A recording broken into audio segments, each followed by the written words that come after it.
Directed by Jake Schreier, who I think pretty much everyone is unanimous in their opinion on this guy. Needs more work. Give him more work.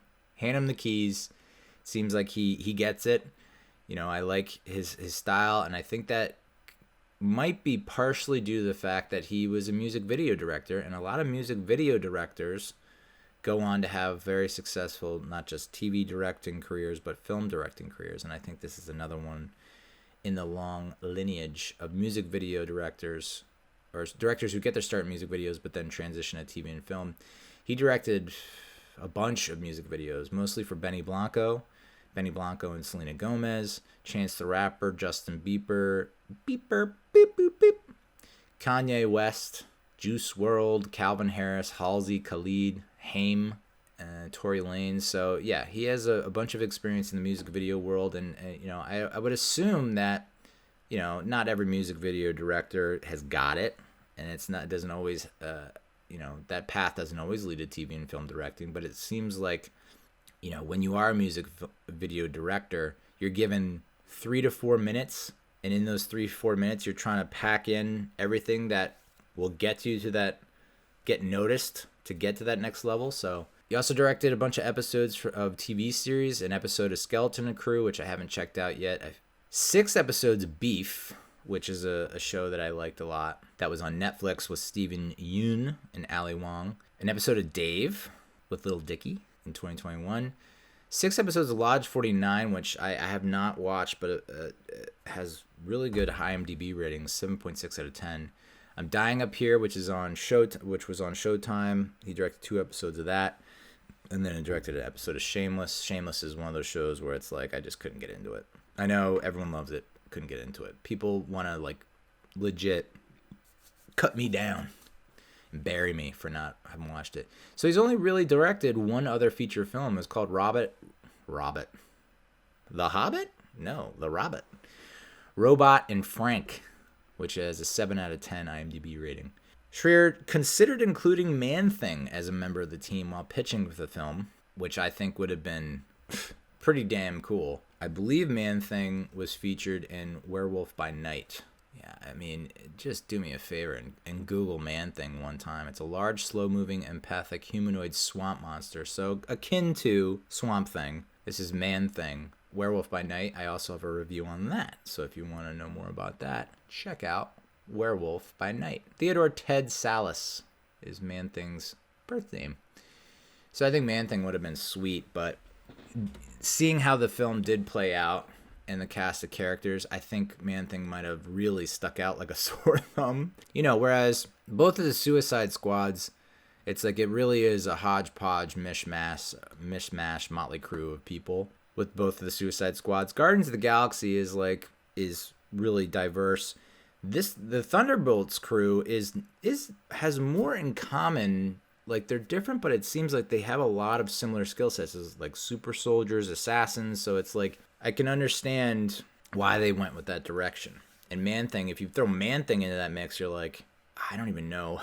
Like, what? It's just a little too out there and too different. So, but still fun to think about. Schreier compared the character dynamics in the film to those of Reservoir Dogs, Ronin, and Mission Impossible Ghost Protocol. Mismatched team forced to work together. Yeah, they weren't that mismatched. I guess you would say mismatched in the sense of, like, they're mostly solo artists and they don't see themselves as being, teammates. He also pointed to Toy Story 3, saying the Thunderbolts team are all facing obsolescence like the Toy Story characters in that film, which I thought was interesting, because if you ask the characters or the characters in the film, it does seem like the world is done with them. Like, we know who you are.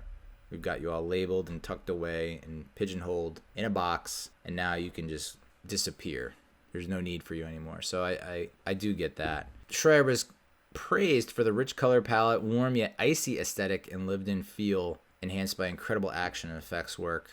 It's grounded, tactile, and most importantly, consistently legible and easy to follow. It was a mini review from a Reddit user. The quick cuts thing destroys me every time. It really does destroy me. It just doesn't feel real. Like, this just popped in my head. But, like, that final fight scene in Dune Part 2, between one of the Harkonnens, the Psycho Harkonnen, played by Austin Butler, and Mr. Willy Wonka, the new Willy Wonka himself, Mr. Bob Dylan himself, Timothée Chalamet as what's his name?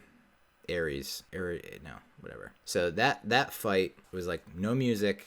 And you can hear the slaps, you can hear the punches, you can feel it. You can feel it. And I don't know if it happened with the Bourne series, but it's just like so many quick cuts that you feel sick watching it. It's like, this doesn't. It feels like you're trying to make up for something, like the lack of choreography, the lack of good stunt work. So definitely, I appreciated what Schreier brought to the table. The rich color palette is interesting because it's not throughout, like, unless they mean it's just his use of color throughout, because given how the movie ends, the climax, the resolution, this is a movie about mental health. When you are in a brighter disposition, when you have a cheerier mindset, colors pop.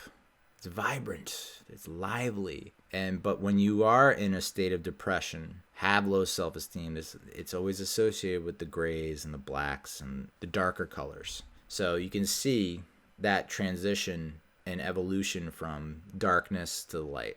It's a major theme of the movie. So the direction there is great, and I think he's got a lot more projects coming down the line for him because of what he was able to do with this story. Like that fight scene in the opening with Florence Pugh's character, White Widow, Yelena Belova, overhead, looking down as she's taking down all these agents and whatnot, and to get to the lab to destroy the evidence. That shot kind of reminded me of the fight scene from John Wick 4. That one scene where he's going through the house and you see it from overhead and above, and it felt like a video game, Metal Gear Solid style.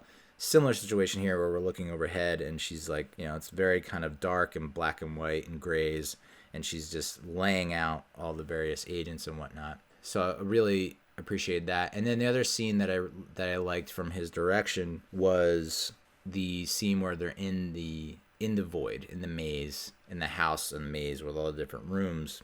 And, the camera work there was just incredible. Like when Florence Pugh is running through the fake forest wall, the wall that looks like a forest, she runs through that, and we tumble along, the camera tumbles along with her, and then she's into the next room, into the next trauma, I guess you would say. I think someone had mentioned that it's reminiscent of the camera work that you would see in Being John Malkovich, which I thought was interesting. And that scene also has a little bit of a tinge of Eternal Sunshine of the Spotless Mind, which is one of my favorite movies. So Jake Schreier. Written by Eric Pearson, wrote the screenplays for Transformers 1, a movie that I have now started 2 or 3 times and have not finished.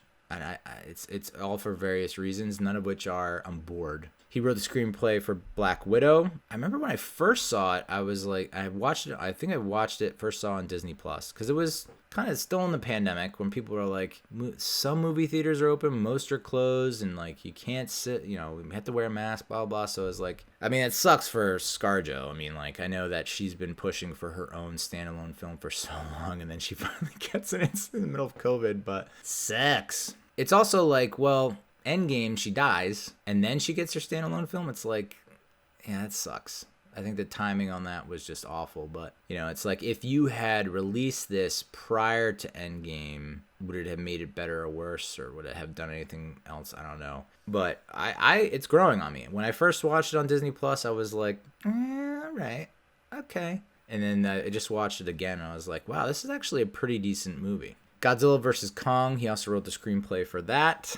Thor Ragnarok, though. He wrote the screenplay for Thor Ragnarok, and Thor Ragnarok is one of my personal, one of my favorite MCU movies. Like, definitely top. There's been 36 now released. I think I might go top 5 on that one. It's the best Thor movie. We know that. And then he was an executive story editor for Agent Carter, the TV series Agent Carter, which I didn't watch. But he also wrote the script for Fantastic Four: First Steps, which is in post-production. And then Joanna Kahlo, she's written a handful of episodes for The Bear, which I have not. I refuse to watch because I don't want that kind of anxiety. There's some anxiety I can handle. There's some conflict I can manage. There's some stress that I'm willing to swallow. But I cannot bring myself to watch The Bear.